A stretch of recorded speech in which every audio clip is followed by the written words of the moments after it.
News Central now at this hour begins with legal matters as we understand that a Kano State High Court presided over by Justice Amina Aliyu has perpetually restrained Aminu Ado Bayero and 4 other deposed emirs of Bichi, Rano, Gaya and Karaye from parading themselves as emirs.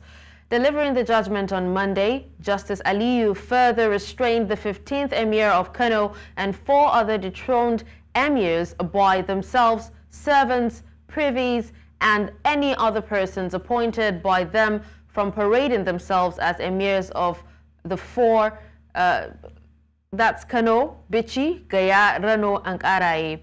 Recall that the Kano State government had filed a suit asking the State High Court to stop the 15th emir, Bayero, and 4 other emirs from parading themselves as emirs. The government also gave the deposed emirs 48 hours within which to vacate their respective palaces after being deposed.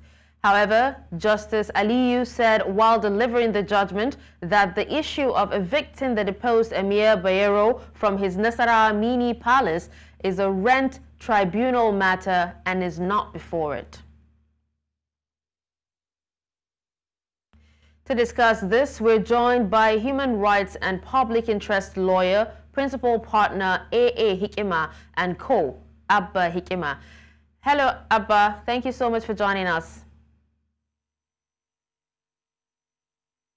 Hello, Abba. Can you hear me?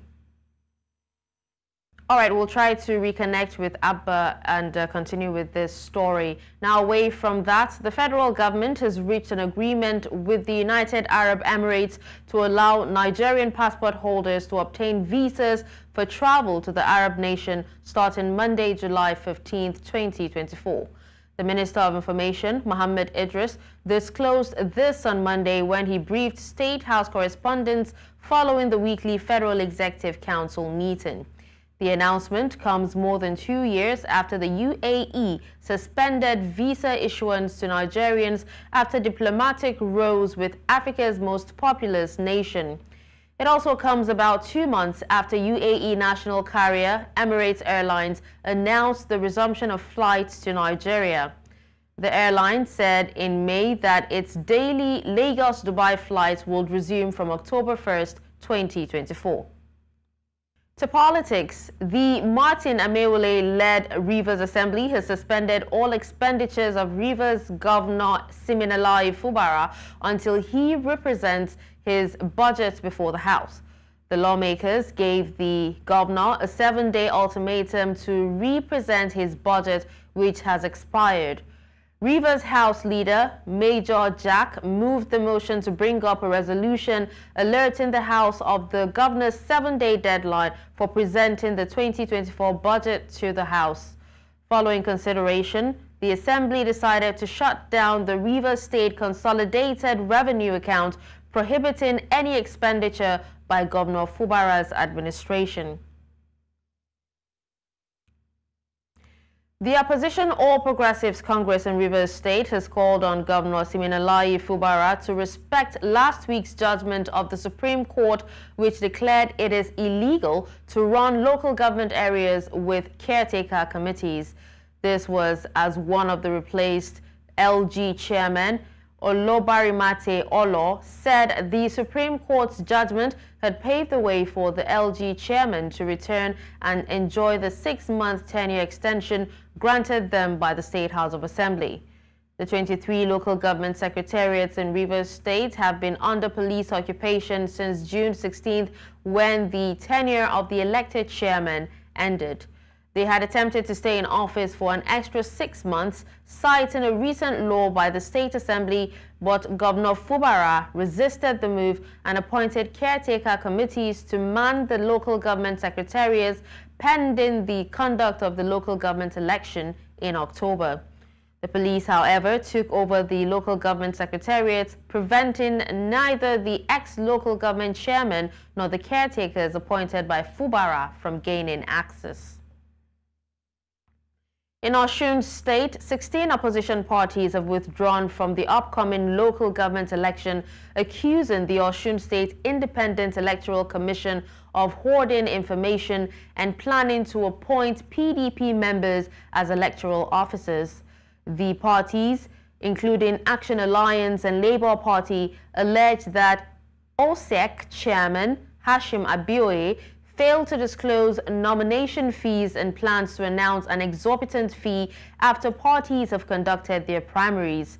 Abioye denies the allegation, stating that he is still consulting stakeholders and has not fixed nomination fees.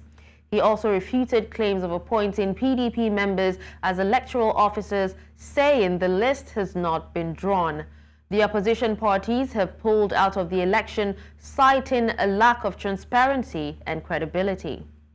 All right, so I'm told that we have been able to reconnect with Abba Hikima to discuss on the Kano Emirates tussle, as court has actually stopped Bayero and 4 others from parading themselves as emirs. Hello, Abba, if you can hear me, thank you so much for joining us.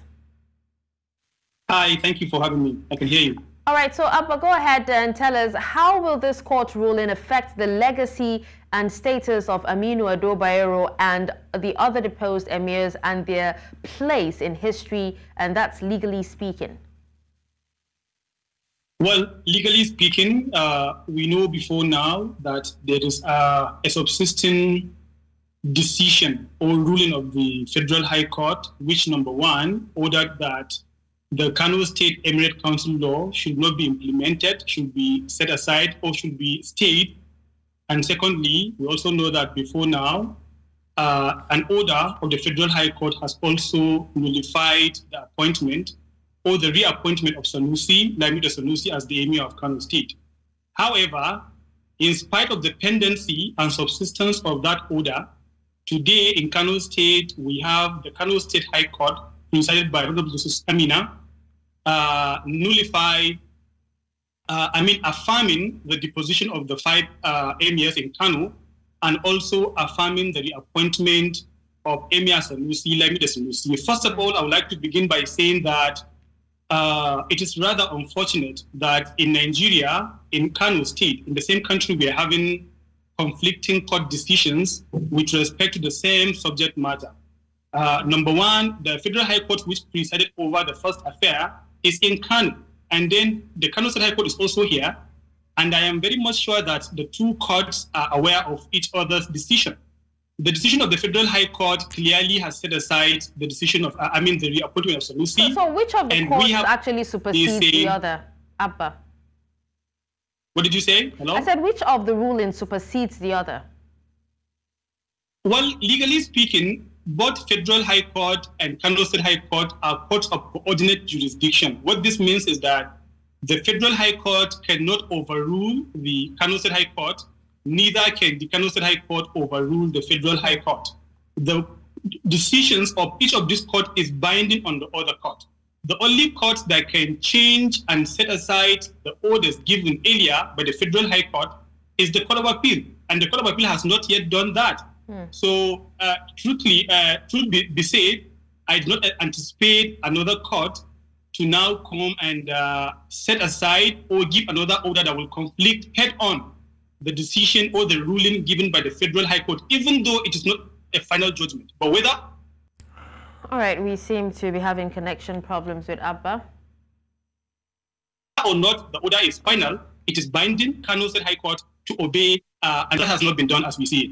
Well, just like you said, there's a lot of confusion, with this particular Emirate tussle. And now, but this particular ruling, do you think that it will in any way have an effect on the rights and privileges of Ado Bayero and the 4 others who were deposed under Nigerian law?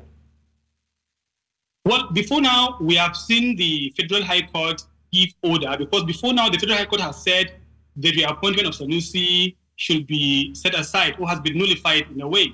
But nothing has happened. Sanusi continued to parade himself as the Emir of Kano, and he continued to enjoy the privileges accorded to him by the government of Kano State.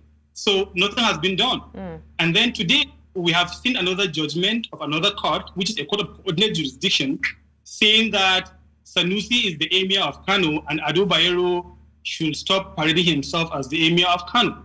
Well, it is, I will, as a lawyer, my hope and my dream is to have a country where court orders are respected. Yeah. But I just do not think, because of the confusion that we have currently, I do not think that state of affairs could change, because to the security agencies, if you ask them now, which of these two conflicting decisions will they obey? The law is that where there are two conflicting decisions, you obey the earlier one. The one given by the earlier court is supposed to be obeyed, even though I am of the opinion that the Federal High Court does not have jurisdiction to hear chieftaincy matter. Emirates having to do with issues having to do with Emirate Council tussle.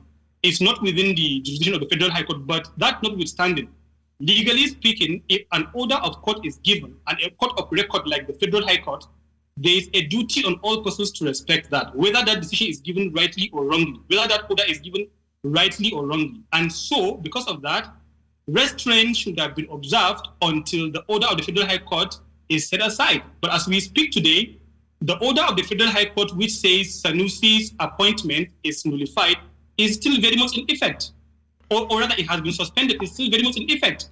And then there's another court decision saying, no, Sanusi should continue as the emir, and the other 5 emirs should cease calling themselves emirs. While there's an order... It's no news that the monarchy has been highly, politicized, and you hear a lot of people talking about the emirs and also the government and all that. But what is in it for the people of Kano and their relationship with the monarchy and traditional authority? Because we're seeing a similar occurrence in Sokoto State. What is the negative impact? What negative impact do these tussles have on the future of traditional authority and cultural heritage in Nigeria?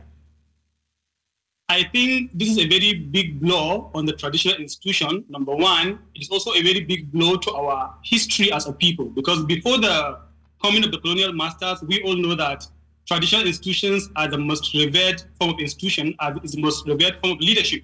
It is what the people respect. Now the colonial masters came with their own form of government, which has been accepted, which is the constitutional democracy we practice in Nigeria today.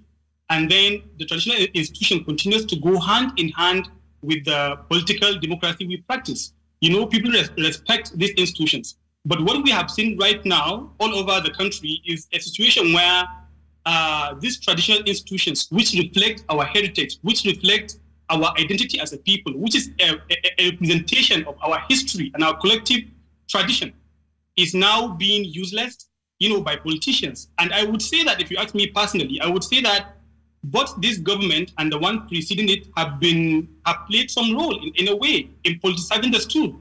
Even though the emirs also have somehow have actually switched to a norm which is unknown to them. Because before now, we know that traditional leaders are fathers.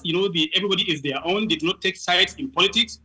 But right now, we are seeing a system or a moment where traditional leaders are taking sides politically, and that is very dangerous, because the resultant effect is that if you oppose someone who will end up becoming the governor, he will also have his way to fight you back. And this is somehow our situation right now in the country. Okay. Well, thank you so much for speaking to us on this, Abba. Thank you. With that, we'll take a quick break, and when we come back, News Central Now returns. Stay with us. Let's now tell you that Nigeria's President Bola Tinubu has reinstated Professor Neni Barini Zabi as the project coordinator of the hydrocarbon pollution remediation project.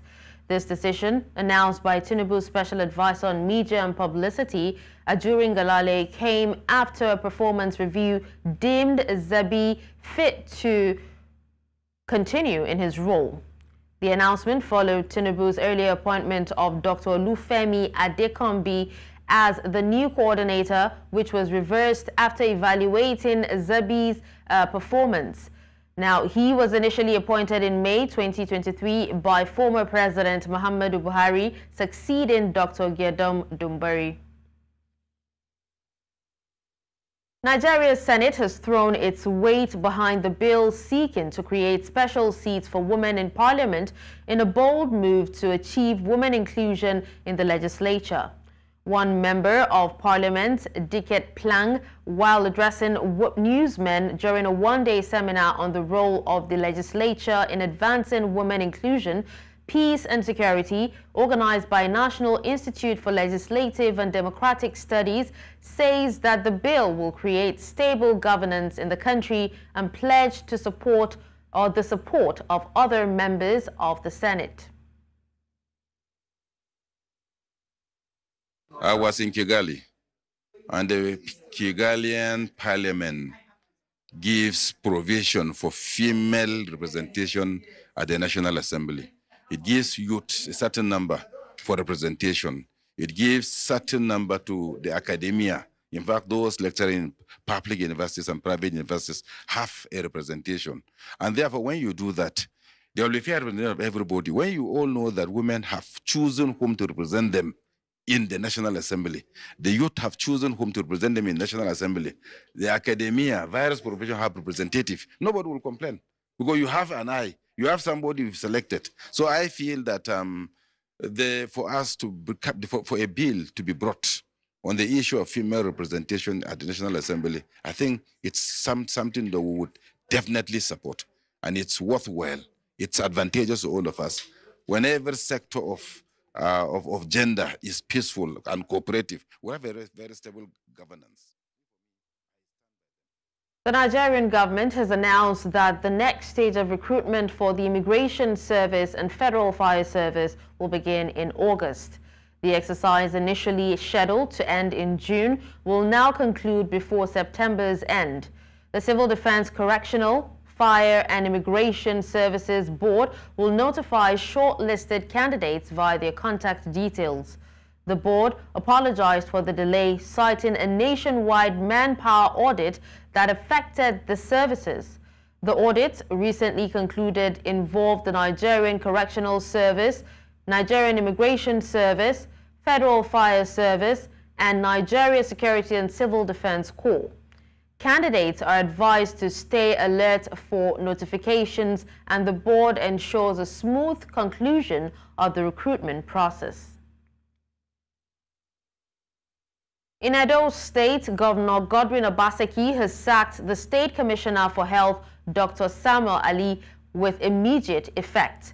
According to a statement on Monday by the Secretary to the State Government, Osarodion Ogie, the governor directed Ali to hand over all government documents and resources in his possession to the most senior civil servant within the ministry. Ogie also announced the appointment of Dr. Roland Igbinoba as the special advisor to the governor on special projects, who will support the government in fast-tracking the conclusion of developmental projects across the state. Lagos State Governor Babajide Sanwo-Olu on Sunday inaugurated the reintroduction of the monthly environmental sanitation exercise campaign in Lagos State. The monthly environmental sanitation was a culture in Lagos State some years back to promote a clean and healthy environment, encourage community participation in waste management, and reduce the risk of disease outbreaks. Sanwo-Olu called for the cooperation of all residents and stakeholders in making this a success. Earlier, Dr. Tokpe Olatunde Ayedun, an environment expert and a lecturer at Confluence University of Science and Technology, Kogi State, Nigeria, spoke to us on this development. Monthly environmental sanitation exercise is very crucial and is timely at a time like this, because it will make everybody to be involved. It will be the responsibility of everybody, all the community, the society. People will no longer be looking at just the government doing their thing. So in this exercise, the environmental sanitation exercise, it will help community dwellers, the residents of the Lagos State, to actually know the benefits and the reasons why they need to come out to clean up the environment. As at the time they were doing that, before this was closed for one reason or the other. I think the environment was far better than what. The growth of Nigeria's educational system and the potential of its citizens continues to garner more global attention. One of many is the recent educational partnership between the historically black college and university and 3 Nigerian universities in Lagos. News Central's Chidinma Ona provides more in this report. For many college and university students in Nigeria, a more improved, innovative and accessible learning process is the most effective way to learn. Some of the things we have With a vast and cumbersome curriculum, the Nigerian educational system makes the finest graduates. Through innovative partnerships, the learning process for students can be easier. We're pleased to be here to develop this partnership that will be an opportunity for our students, our faculty, to exchange, to learn from each other, and to co-create opportunities for learning for our students. So we're really thrilled about the beginning and launching of this partnership that we know is going to have a huge impact for our students and hopefully in ways that will have an impact on our world. Partnerships like these, those who have done it, rather than trying to recreate the wheel, what it helps us to do is actually leverage them to fast forward what we're doing by having some of them come in here to support us. And in the area of support is to even work with our faculty to have better ways of facilitating knowledge. 2024 will go down in history for many reasons. Education in Nigeria will always be a blooming investment, and partnerships between the historically black college and university and a group of Nigerian universities based in Lagos aim to yield results by targeting innovation to solve social issues through education. We're setting up an innovation hub on campus that will be helping our students across the STEM disciplines and the other business disciplines, art disciplines on campus to come together and come up with all sorts of innovative solutions to some of the problems that plague us as a society. And we know that these are the sort of partnerships that will drive all of our ideas forward in record time. I mean, we can decide that we want to do it alone, but no man is an island. We know that with these sort of cooperative, collaborative partnerships, we can drive our ideas forward faster and achieve far more. It's about collaboration and not... As the country evolves, making exponential progress in various sectors, education will always be a gold mine for the country's advancements. In Lagos for News Central, Chidinma Ona.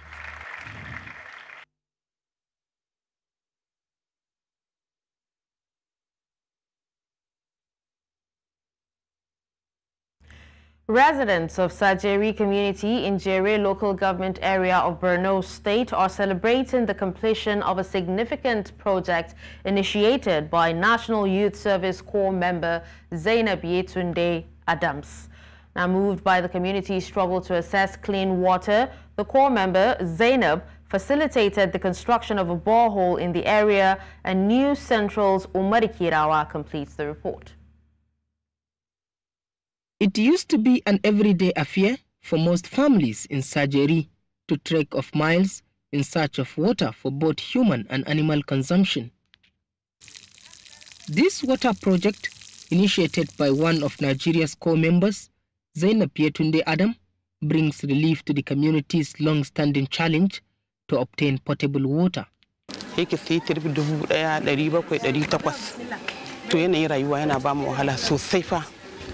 Wallahi to wannan taimako da ta zo ta mana Zainab ba abin da zamu ce mata sai dai Allah ya saka mata, Allah biya ta mafificin shi. Wallahi muna cikin tsaka wuya sai mun tura yaran mu bare mun wataran ma yara na kaman mu kan mata ne ma zalla sai mun tura su uwa duniya tukuna su ce su nemo mana ruwa. Allah ubangiji kuma ya saka mata, Allah ya ba ta karfi fiye da haka. Local leaders and community members have expressed profound gratitude to Zainab Adam for her dedication and humanity. Akwai mutum daya biyu yan kwamitin mun sa su akan bohol da za su kula insha Allah. We can also mobilize another core members maybe to identify another site, like the Bilama said they need more school in this community, so we can look for another core member who can take a personal community project to this community. I will encourage more core members to carry on such activities which will better the lives of our host community. The borehole's completion marks a happy moment for the community, significantly improving the residents' daily lives and access to essential resources. They have like trek miles, and this in turn affects children's school age pupils, because if they have to go to school in the morning, they need to trek miles to get water, and in fact that water that they're going to get, they're going to buy it at 15 naira per bucket. So imagine, is that the one bucket that they used to cook, they used to bath, they used to wash themselves, use the toilet, wash their uniforms, and we want the society to continue to develop and be clean and healthy. So definitely, you know, that's why I came up with this. And I might be the one that initiated this project, but I don't see myself as owning the project because it's a community thing, it's a collaborative thing, you know. I source the money from people. Women of Sajeri community smile amidst the cheers as they were supported with grants. The point here is that no effort is little for community development, as it is never too late for well-meaning individuals and organizations to also contribute their efforts for sustainable growth. In Jere for News Central, Umaru Kirawa. In the east of the continent, Kenyan President William Ruto on Monday accused the US-based Ford Foundation of sponsoring anarchy and funding anti-government protests that descended into deadly mayhem last month. The East African powerhouse has been plunged into political chaos over the demonstrations, which started out as peaceful rallies led by Gen Z Kenyans against proposed tax hikes, but have spiraled into a wider campaign against Ruto and his administration. Dozens of people have been killed since the protests began a month ago, with the deadliest day on June 25th, when angry crowds stormed Parliament and police fired live bullets on protesters.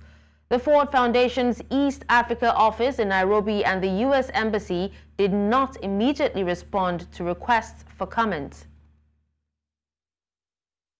Still in Kenya, police on Monday said they had arrested a suspected serial killer who had confessed to murdering 42 women, including his wife, before dumping their dismembered bodies in a Nairobi rubbish tip. Since Friday, a total of 9 butchered bodies trussed up in plastic bags have been pulled from the garbage site in the Mukuru slum area in the south of the capital, a gruesome discovery that has horrified the nation. Acting Inspector General of Police Douglas Kanja said the 33-year-old suspect named Collins Jumaisi Kalusha was arrested at around 3 a.m. on Monday near a Nairobi bar where he had been watching the Euro 2024 football finals. The head of Directorate of Criminal Investigations, Mohammed Amin, said Kalusha claimed the murders took place between 2022 and July 11th this year.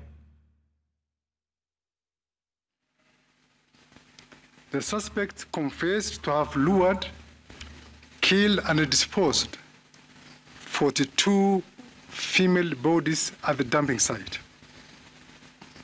all murdered between 2022 and as recent as last day, 11th of July, 2024. Unfortunately, and this is very sad, the suspect alleged that the first victim was his wife, namely Imelda Judith Khalenya, whom he strangled to death before dismembering her body and disposing it at the same site. In Somalia, the death toll from a blast at a cafe in the capital Mogadishu has climbed to 9 after a car bomb struck the venue packed with football fans watching the Euro 2024 final.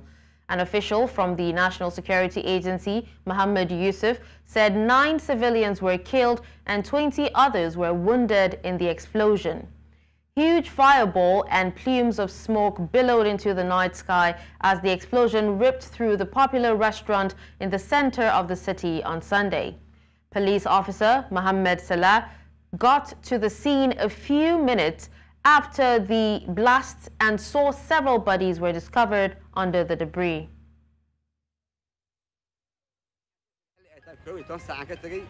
fasaxan lahay waa soo ku baxay marka meesha waxa ka socday ciyaaraha ka socday waa taqaanaa nal dhalinyaro badan isku timid marka adiga 7 saac habeenimo waxa la sheegay meeshii inuu ka dhacay qarax inuu ka dhacay waxa way walaal waxaan leeyahay in Allah intii ku dhimatana Ilaahay sanadii fardoosa ha geeyo in Allah intii ku dhaawacantana Allah u booga dhayaan leeyahay xalam marka maan ka tagay 4 saac aheed marka xalam marka maan ka tagay 4 saac aheed asxaabtay anaga ka taganay marka 5 qof ayaa ku dhimatay 20 qofna waa ku dhaawacmeen maxaa ka socda marka qarax dhacay ciyaaraha la daawanay Counting has begun at polling stations in the presidential and parliamentary elections in Rwanda. The East African nation's incumbent president, Paul Kagame, widely expected to cruise to victory and so secure another term as leader. Some Rwandans share their views on their expectations for their future leader. Kagame has been the landlocked East African nation's de facto leader since the end of the 1994 genocide and president since 2000. Outside Africa, the director of the Secret Service, Kimberly Chittle, has released a statement, and in it she says security plans for the Republican National Convention this week have been reviewed and strengthened after the assassination attempt on Donald Trump. Chittle said her agency is working with all involved federal, state, and local law enforcement agencies to understand what happened, how it happened, and how they can prevent an incident like the assassination attempt from happening again. She says officers on the ground moved quickly during the incident, killing the gunman and implementing protective measures to ensure the safety of former President Donald Trump. Chittle adds that the agency understands the importance of the independent review that's been announced by President Biden and says the Secret Service will participate fully. Earlier, News Central international correspondent Afia Hagen spoke to us on this. What they did or did not do in the days leading up to this assassination attempt on Donald Trump. Now, we do have a bit of information on the building where the shooter was lying down and where he aimed his shots at Donald Trump. It was only 150 meters away from the stage. It was a weak point identified by the Secret Service, and actually it was supposed to be one of 2 local counter sniper teams were supposed to be covering that building. It was noted as a designated post in the operational plan. So the question now becomes why it was unguarded. You have a couple of separate eyewitness accounts where people said they saw the gunman on the roof. There's video of him crawling on the roof. Those people said they alerted security that were around at the moment, but nothing was done. So the Secret Service are saying that they're confident in the preparations for the Republican National Convention in Milwaukee, which kicks off later today. Ukrainian President Volodymyr Zelensky says he's not concerned about the possibility of Donald Trump returning to the White House, despite Trump's previous indications of being more sympathetic to the Kremlin. Zelensky expressed confidence that he will be able to work with Trump if he's elected, citing assurances from Republican governors he met during his recent U.S. visit. While Trump has suggested he will quickly end the conflict with Russia, which Kyiv fears would put them in a weakened negotiation position, Zelensky believes the majority of the Republican Party supports Ukraine. Trump has previously claimed he would resolve the conflict before taking office in January 2025. Zelensky's comments come as Ukraine continues to fight against Russian forces for a 3rd year.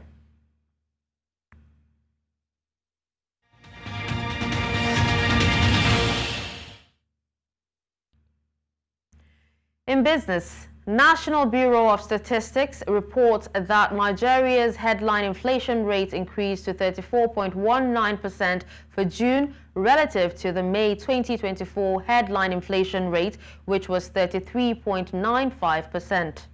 Looking at the movement, the June 2024 headline inflation rate showed an increase of 0.24% points when compared to the May 2024 headline inflation rate.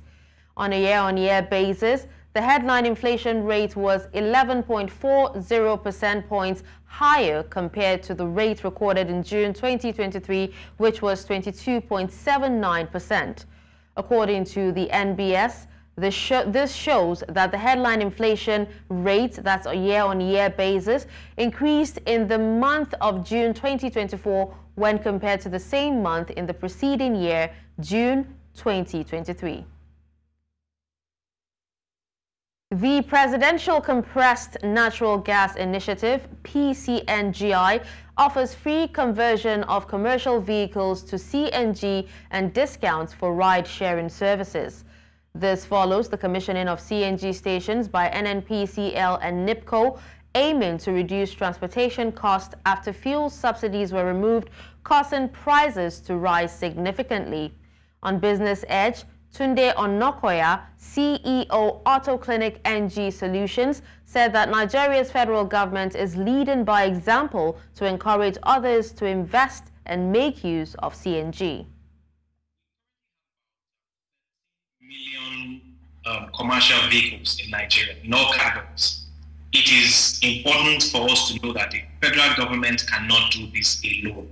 I mean, it is going to be almost prohibitive to look at the costs of converting 13 million commercial vehicles to government, to CNG by government for free. It's almost impractical to be able to do that, because if we are trying to save money from the continuous subsidy of petrol, we can't do this again, getting a lot of money and putting in that space. At the moment, from information we have from the PCNGI, they are bringing in about 20 to 22,000 kits at the moment, and that 20 to 22,000, at least what they are going to achieve with that is get commercial transport vehicles to get on train. So they will do that on a state-by-state basis, so that the commercial transporters themselves will begin to taste the difference, and then they will begin to help them to maybe access funding by the various financial institutions to be able to help them do the. The National Information Technology Development Agency has aired its plans to develop an indigenous blockchain dubbed Nigerian to protect the country's data and promote national security. This move was prompted by the revelation that most popular blockchain technologies out there, like Ethereum, were being controlled by foreign developers who may not prioritize Nigeria's interests. Dr. Iwa Salami, Director, Center for FinTech, University of East London, explained the types of blockchain and benefits of using such based domiciled in Nigeria. Actually complied with, and of course we know that that provision or that act really is about protecting the data of citizens, protecting the how data is collected, processed, managed, shared, analyzed, and distributed, everything around the data of individuals. Okay. Now the beauty about it is that that act would be able to be complied with, which isn't presently the case through permissionless blockchains such as Ethereum. And we know this has been the age-old argument with permissionless blockchains.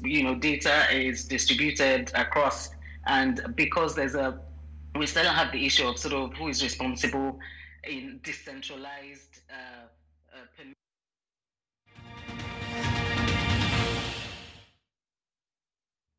In the world of sports, White Ogbonda, the head coach of Rivers Angels, has left the team after just one season at the helm. During his tenure, Ogbonda led the Jewel of Rivers to their 9th cup title, marking his first major achievement as a head coach. The team also finished as runners-up in the 2023-2024 NWFL Premiership season under his guidance. Ogbonda is widely regarded as one of the most respected women's football coaches in Nigeria. Despite his success, the reasons behind his departure remain unclear. African Soccer Governing Body has sent out a message to all the participating clubs in the Champions League and Confederation Cup who don't have an approved stadium. The The Confederation of African Football last week released the list of the stadiums approved to host the upcoming Champions League and Confederation Cup, and no Nigerian clubs have an approved venue. The football body on Monday afternoon said all the teams without an approved stadium must communicate their adopted venue to CAF on or before July 22nd. The body further stated that failure to do so means CAF will schedule the game for any stadium of its choice. Rangers International and Remo Stars will play in the Champions League, while Enyimba International and El Kanemi Warriors will contend in the Confederation Cup. Thousands of people celebrated in Buenos Aires on Monday morning after Lionel Messi's Argentina team was crowned champion of the Copa America with a 1-0 victory over Colombia in a terrifying, or electrifying rather, final that was decided in extra time. Cheering fans, many wrapped in Argentine flags, partied around the city's iconic obelisk in the early hours of the morning, despite the low temperatures of the southern hemisphere winter. The party ended abruptly after more than 4 hours when police deployed water trucks and officers to clear the streets, causing a rush of people. Some hurled stones at the police, but many quickly dispersed in the face of advancing riot police. The authorities reported no arrests or injuries. And that's all at this hour. But before we go, here's another look at some of our top stories. We told you that court stops Bayero, 4 others from parading themselves as Kano emirs. We also told you that Nigerian government says citizens can now obtain UAE visas. Finally, you heard that counting of votes begins in Rwanda as Rwandans share hopes for future president. Send your eyewitness report to the WhatsApp number on the screen. Do you follow us on social media? We are at News Central TV. You can watch News Central live on DSTV channel 422, Star Times channel 274, Avo TV, and YouTube. Many thanks for watching. I'm Dashen. Usman.